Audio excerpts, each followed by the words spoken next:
So this is Coucou Jolie blog, and we are going to talk about all things lasers. I think it's working. Are you there? It's Hi! working. Hi, how are you? I'm well, thanks. How are you? Good, thanks. Thanks for having me. Thanks for joining.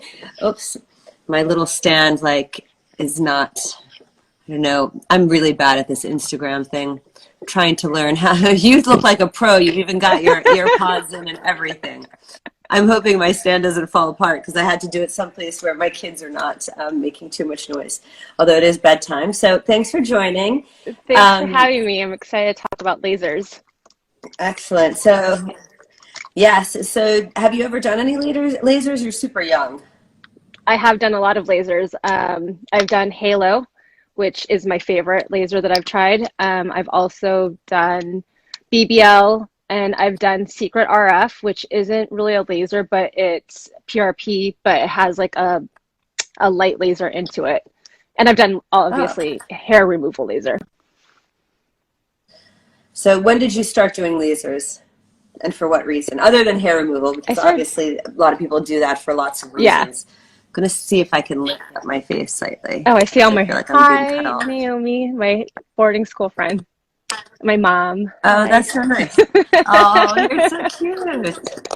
I don't think my mom knows how to use Instagram Live. Hi. I'm just barely learning how to use it. So I feel like I'm a little short, but that's I okay. can't see everybody, Um, so. so I Hi, wanted to Lauren. say, first of all, that lasers, people don't really always know what a laser is. So laser is a device that can be used. It basically amplifies, it's light amplification by stimulated emission of radiation. Gosh, that's a very long words. And so, but that's really what laser is. And there's a lot of treatments that people do that they call them lasers, but they're not. Like IPL is not a laser. Many of the hair removals systems are not laser. BBL is not a laser. A lot of them are based on radio frequency, all therapy. These are Light also not frequency, lasers. yeah. So we'll talk about everything that's sort of like energy based, and I think that's probably a better way to think about topical skincare treatments. So I love BBL. So tell us about your experience and why you've done a BBL, and then I'll explain the other bits around it. I did, hi, Scott. I did BBL because I did Halo laser, Hi, so I did it Scott. as a touch-up afterwards. And so Okay. I wanted to remove some of the broken blood vessels that I had in my skin. So I wanted them because I didn't actually know that when you scrub your face so hard, which I did, and I don't do that anymore. Because like a lot of Asians use those scrubby cloths, those like hard Yeah. cloths for their body, but I was using it also for my face. And I didn't notice I had tons of broken blood vessels all over my face. And so I wanted to get rid of them. I know That that's was the a main common reason why I did it. misconception. Also, not only is it actually not great for, other things that are not great for broken capillaries, there's like a hot shower. So a lot of people mistakenly, they scrub because they think the more aggressive they are, then the cleaner or like the more exfoliation you're getting. And you can have very gentle, hydrating exfoliation chemically without having that physical component. And I think slowly people are understanding that. And also a lot of the products are moving away from those more harsher Yeah. types of Or even those exfoliation. micro beads. Those are like really bad, I feel like, against your skin, just rubbing them. You Well, they're feel like bad it's not just too for your aggressive skin, for but it, they're bad for the environment. for So the I think there's like a environment. national, international, yeah. So I think they're going to be gone no matter what. Thank God. But Yeah. basically, different kinds of BBL, Halo. They're types of generally IPL systems, which is intense pulse light, and Hmm. intense pulse light was originally, that's what original laser hair removal was kind of, it was under the old IPL systems. And basically, IPL can be used, different wavelengths of light can be used, or light effectively. Yellow, green, blue, different wavelengths to basically target specific things. So for instance, you can target pigmentation, as in like little freckles, or you can do even With post-inflammatory red light, right? hyperpigmentation. You can use it yeah, you can, well, no, it's actually the green light, green and yellow. So there's Oh, overlap. okay. So basically light gets absorbed by either the hemoglobin, which is in the red blood cells, or by the pigmentation or the melanin that's in the pigmentation essentially. So I think it's basically, people use that most frequently for those two things. So patients who have rosacea, obviously the extra hemoglobin in the red blood cells is with flushing of the face. If you have that, if you have like the small little telangiectasias, that's all really good because the light gets absorbed by those blood vessels and gets basically, I don't want to say fried, but kind of fried, and then they kind of close down. And so the idea is then you don't have, you can have them around the nose, on the face, on the cheeks, the chin, anywhere, and they can help. In terms of pigmentation, it does the same thing.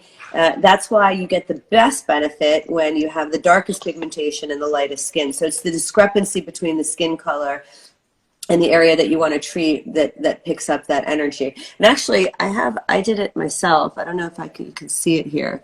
So I had like a little sunspot right here, and a couple of days ago, before I stopped going to the office, I decided to do IPL on my, just like a little shot treatment right there, because it was starting to bother me, and it's the beginning of summer and I just didn't want it to get worse. So those are the types of things, like little freckles, lots of little, sun damage. I saw somebody asked about melasma. This is, please don't use IPL when you have melasma. So one of the things that IPL does is it will get rid of melasma in the short term, meaning like if you treat the pigmentation there, that pigmentation generally gets darker for about a week and then falls off. So when it's on the face, if it's on the neck or the chest or the backs of the hands, I do that often too. It can take up to 2 weeks for those dark little bits to get darker, and then they're not really scabs, but they feel a little bit dark, and then they come off.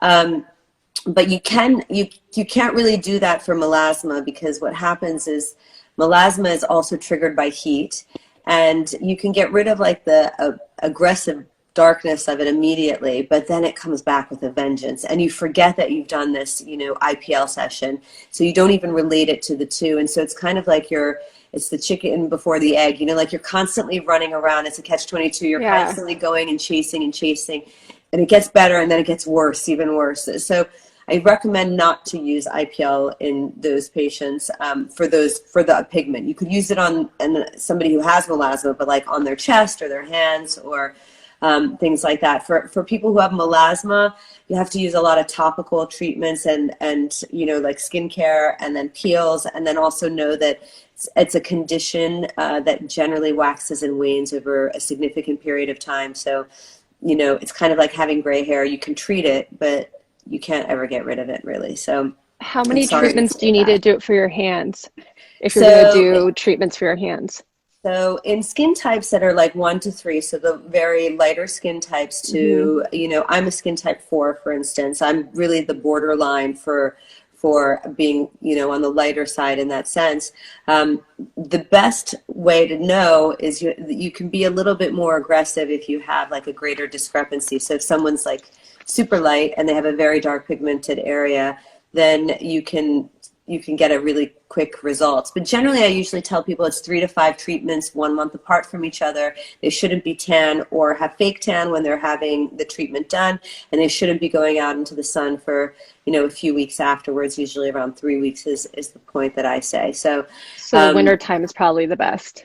Always. And it doesn't mean that you can't do it in the summer. People live in nice sunny places all year round, and they still do these types of treatments, but you have to you have to be smart. And I think what happens a lot of times is people become more in tuned, and they say, you know what, I don't really want to have that pigment back, or I don't really want to be aggressive with my skin, and I don't want it to be like all red and irritated. So people are gentler to their skin, they are more protective, they wear their SPF, and they stay away from the sun and the things that kind of... You can buy those cotton gloves to wear.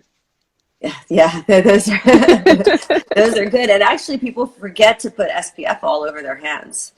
And especially in the hairline. Those are always the hardest to treat, because obviously, if you have dark hair around your forehead and you zap it with IPL and you have hair in that area or around the eyebrow area, you risk also like taking away that hair. So you really want to be gentle in those sorts of areas. So I avoid, any place where there's very close to the hairline, very close to the eyebrows, things like that. So that's IPL. I feel like that's something a lot of people can benefit from.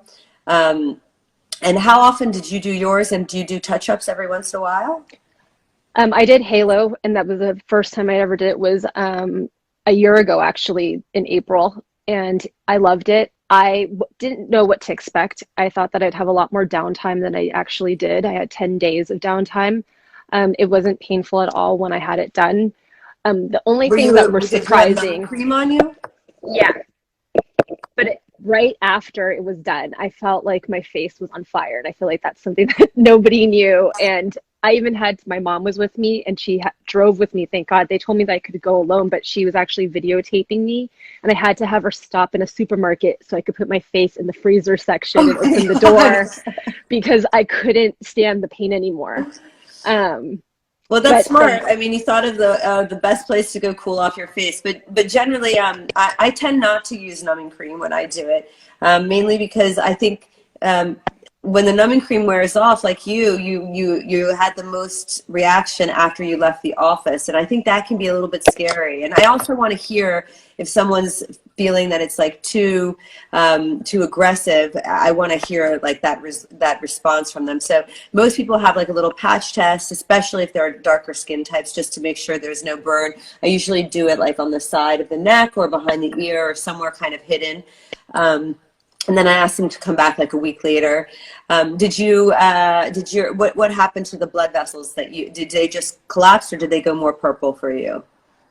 My whole face turned bright red, so I have no idea. But they did it all the way, like my eyebrow line. They did my laugh lines. They did all the way up to my eyes. I mean, my skin is pretty tolerant to any kind of product because I use so many active ingredients that I have really. I mean, even when I do chemical peels, I don't have to use that fan.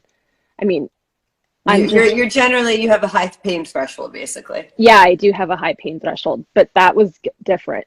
Something different. So worth it. If anybody wants to invest money, lasers, I feel like are the best thing. I do too. I would do it in a heartbeat. I do too. I kind of think that sometimes like photofacials, sometimes they're called photofacials or IPL or these, or even lasers. I always think like it's so much nicer to have a treatment like that where you're doing something more stimulating to the skin or like clarifying the skin than spending, a couple of facials is the equivalent of having a treatment like that. And I think you get a much longer acting benefit from having a laser as opposed to, having a nice hydrating typical facial. Not to say there's anything wrong with facials. Facials are great too. Yeah, I just think I love facials. It's all dependent. Yeah, I agree. It's all dependent on what you're looking for. So that's I think another thing that was crazy though was the mends that come out of your face. And that I wasn't expecting. I couldn't even look at myself in the mirror. Oh no, why? Because those all your pigment that's coming out. Yes. So that was well, you can cover it up though. You could wear foundation to cover it up. It kind of makes you look a little dirty for that few days that you're, the darker bits. Yeah. You're like, oh my, you must have had a lot. I mean, you look like you have clear skin now, so it worked really well for you. But I hike out. I mean, I grew up in California, so I had a lot of, and I've always used skincare since I was a little kid. Since I was 8, my dad bought me my first anti-aging product. I've been using SPF, but I swim and I hike a lot, and I just have a ton of sunspots like all here. And I think that was my biggest concern, but also I was wanting to get filler. And I think that with the laser, it made my skin look fuller instead. And I didn't have the sallowness that was in the deep lines. And so that's what I also liked about the laser. Yes. You did. I'm sorry. You said, how many did you do? I did only one treatment, and then I went over with a follow-up BBL. I want to do another one though. Even after that pain, at first I said no, I would never do it again. And it was that bad? I saw the result. Yeah. Your skin looks amazing. It's true. I agree with Scott. I would say your skin looks amazing, but I do recommend oftentimes to have a little course, and I usually tell people 3 to 5, and then I think everybody likes it so much, and then I recommend doing maybe 1 or 2 of them a year just as sort of a top up in the winter months. So I think that's sort of a nice way to get to even skin tone out, so you have like that no foundation look, you know, so you Yeah. just have an even palette. And I think I was talking about this the other night. I think that's always a lot more you makes you more look more youthful and fresh than necessarily being plumped up or anything like that. So I'm glad you enjoyed it. And I usually tell people, so I guess you didn't feel it, but it usually feels like a rubber band is flicking you. I forgot how painful it was when I just did my little chest area the other day. It's like, geez, the guy, it really, it's not comfortable, that's for sure. And when you do the whole face, but it goes by very quickly too. So I think Yeah, that's and the the thing healing too. process is really easy. I Yeah, mean, so I that's work from home, so it's okay for me to stay home. But I mean, I think overall it just took me 10 days, and I was expecting 2 weeks, like when people do Fraxel. So I we'll was talk about worried that about too, that. but that's different because you're actually, so the idea behind these types of treatment is you're Yeah, only like treating the area that you need treated. So like when you have like a pigment or a blood vessel, that's what it's treating. It's not going to affect the you know, blemish-free area, let's just call it that. So, you know, that's the nice thing. It's really selective about where it's treating. Another laser that's often used to treat those blood vessels is something called a 1064 laser. So it's called a long pulse Nd:YAG laser.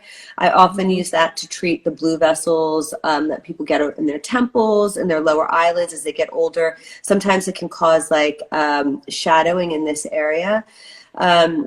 And basically, if you contract those and make them like a little bit less noticeable, you have decreased darkness in the eye area. So just think it's really a really nice treatment. I tell people it's like 1 to 3 treatments, but generally I could say I probably have like a 75% success rate with just one treatment. And so I say, let's see how it goes. I can usually tell on the table if it's going to work or not. And I have to say that's also painful. None of these treatments are really, you know, totally Yeah, pleasant. but they're But worth it. yeah, totally worth it in the end. I actually used to have one right here and I zapped myself, which was a little bit like weird to do, but I just think it's worth it. And unlike the one we were just talking about, generally you don't have any downtime. So it hurts, but it's very quick, literally seconds. And then it takes, you can see the effect almost immediately. So sometimes people stand up and they're like, wow, that blood vessel, that blue, darkish blue blood vessel is gone. And they're so happy. And usually it doesn't come back again. But then you can have a little bit of swelling. And I always tell anybody, if you've ever had any filler, any swelling you might experience will actually be a little bit more exacerbated. So don't be surprised if you've had an IPL or a BBL or any of these treatments and you have like a little bit longer swelling. Ice helps you, like you're putting Yeah. your face in a freezer works. Ice pads work. Cooling masks are really nice. I make an MZ Skin meso face mask, and I think that's a really nice one to use after any of these treatments because it just like soothes the skin while it's coming down. Those cold fans also work, or just fanning yourself. So Or so what about the spray, the waters, like just the water spray plain also water? helps too. While it's only works for seconds, the water spray, Yeah. because as soon as that water hits your skin, it becomes a little bit hot immediately. But Yeah. it does give you like a little of an immediate effect. I think actually having it a little wet and then just, you know, fanning Okay. is good enough generally. Or just using a cold compress on the face, just, you know, just to cool it down. Another one, have you ever had like a 1064 laser or a YAG laser just for skin rejuvenation, like a Genesis Oh, I or, have done Genesis.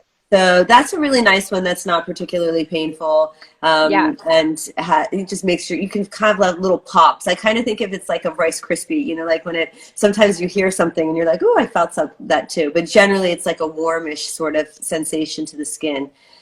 And Yeah. I love that because it just stimulates collagen production. What did you do it as part of another treatment, or did you do it on its own? I did it with another treatment, but now I can't remember what treatment it was because Genesis is actually the first laser that I ever did, and Halo Oh, was the second one I've ever done.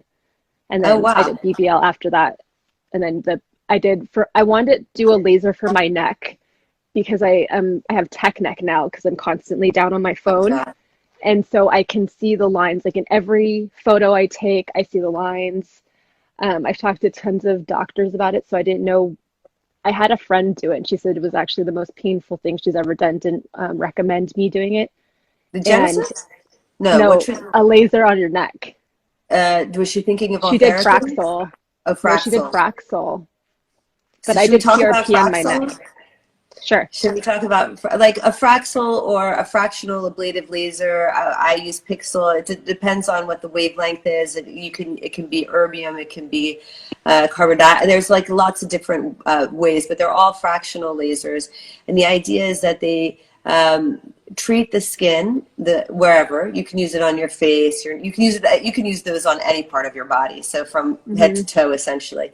And basically, it creates microcolumns of injury with areas that are intact. And so the idea is you have less downtime than you would a traditional fully ablative laser. So you have a much faster recovery rate. And ideally, this is also a course of treatment. So you would ideally do between 3 and 5 because theoretically you're only treating about 20 to 25% of the skin at any given treatment time. And so basically, you treat the whole face, and that you have to be slightly anesthetized for with topical numbing cream, and still you can feel it. I find Fraxel extremely painful. I think you also have to be very careful if you have pigmented skin like us, because if you're not on a treatment beforehand and after to suppress pigmentation, sometimes it can result in post-inflammatory hyperpigmentation. So you definitely need to talk to your practitioner about that. I think that's really important to know that my melasma was initially started from a Fraxel treatment that I did with a colleague who should have put me on a lightening regimen beforehand, and didn't think, because it was in the middle of winter and I was really light colored at that point, that didn't realize that I have the tendency to potentially have pigmentation. And I think that's what instigated my melasma. So I'm always extremely cautious with anyone who has a little bit of color in their skin. And I usually have them start often beforehand with like something like, in the US Triluma, or like here we use Pigmenorm, different treatments that have a combination of a retinol, a hydroquinone, and a little steroid about 10 days to 2 weeks beforehand, just to prep the skin and to try and ensure that doesn't happen. So the idea for the neck, actually, you say that it was so painful for your friend. I have a really good friend that I did it on, and I remember her reaction was that she felt that her husband beat her up and then put her in the oven. Oh my goodness. It's a terrible analogy, but like obviously, I mean, she did the whole treatment and she never complained the entire time until afterwards. That was what she said her toleration was. So, and that was someone who had a lot of kids and had other real surgeries, and so I thought that was. I couldn't help but laugh, but also sympathize with her, because I actually remember it being extreme. I only did it that one time, and I remember it being extremely painful. Having said that, it has excellent results for the non-surgical. I would say for you, that's not the route that I would go down. If the lines are really the things that bother you. Have you ever tried? Have you always had this your whole life? No, it's really just from texting and being on the computer and looking down a lot. You could try botulinum toxin, so you could use like a toxin like Botox or aspergillus. But you can see it here, you see? I can see, I mean, look, a lot of people have these faint lines, but you could try one to do botulinum toxin. So that helps with, they're called necklace lines, actually, not tech lines. You can call them whatever you want, but you can put a little bit of Botox in that area to decrease that activity. And sometimes actually a little bit of filler, hyaluronic acid, either a filler or something lighter like a skin booster like Volite or a Profilo. You don't have Profilo in the US, but you have Volite. So you could use a very light sort of hyaluronic acid. So instead of actually filling the area, it's hydrating the skin. You could do like 2 treatments of those 6 weeks apart. So those are a couple options. And the last thing that I would say is those are the easiest things to do and the least expensive, and also the fastest with the most minimal recovery time. But you could also, it takes me to another treatment modality called Ultherapy. You haven't tried Ultherapy? No, I mean, I went to go talk about doing Ultherapy, but I just heard it was so painful. So I've done Ultherapy too. I always try. And because I want to get rid of this. I think it's a great treatment for this whole jawline. And I haven't done it on my neck because my problem is actually my jawline. But I did it when I turned 40, and then again when I turned 45. I did half sessions. I like a half a treatment on both times. And the idea behind that is like focal points of very high energy. So radio frequency, ultrasound treatments, the way that they work are to actually deliver energy beneath the skin surface to heat the collagen and denature it. And so that's also jump-starting the whole cascade of events to create new skin and new collagen and then tighten the skin simultaneously. So I love all therapy because it's really, in my opinion, the best non-surgical treatment you can do for a lift, and it's the only FDA-approved product, treatment modality for skin lifting and tightening in that area. And so I love it, and I think it's particularly good in this submental or the area underneath the chin. So I always say that people who are there's the thick skin person and then the thin skin person. The thick skin person generally tends to become more saggy with age. I mean, this is a gross generalization, but, generally speaking. And then the thin skin person becomes more wrinkly. It doesn't have as much volume, and that skin is actually harder to treat than the thicker skin, because the thicker skin, you can use these treatment modalities to heat up